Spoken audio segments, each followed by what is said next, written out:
कळंगूटमधील आबानिया drug stores या फार्मसीचा QR code scanner बदलून आपला स्कॅनर वापरून एका महिला कामगारानं मालकाला 49,68,00,000 रुपयांचा गंडा घातला आहे।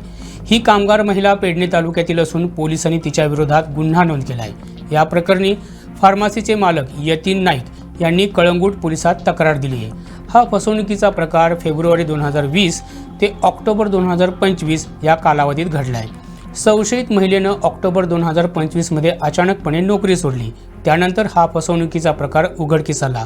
संशयित महिलेनं दुकानाच्या व्यवहारांसाठी वापरला जाणारा इंडियन ओव्हरसीज बँकेचा अधिकृत QR स्कॅनर जाणीवपूर्वक काढून टाकला। त्यानंतर तिथं स्वतःच्या बँक खात्याशी जोडलेला तिचा वैयक्तिक स्कॅनर तिनं लावला आणि ग्राहकांकडून येणारी देयकं वळवून स्वतःच्या वैयक्तिक खात्यात जमा करून घेतली। ही रक्कम वेगवेगळ्या 2 बँक खात्यात जमा केली। तसंच 70 सहकारी बँकेमध्ये एक अनधिकृत पिग्मी खातं उघडलं आणि त्याद्वारे एकूण 49,68,00,000 रुपये रकमेची अफरातफर करत विश्वासघात केला। या प्रकरणी पोलिसांनी भारतीय न्याय संहितेच्या 316 उपकलम 4 अन्वये गुन्हा दाखल केला आहे। पुढील तपास पोलीस उपनिरीक्षक परेश सिनारी हे करत आहेत।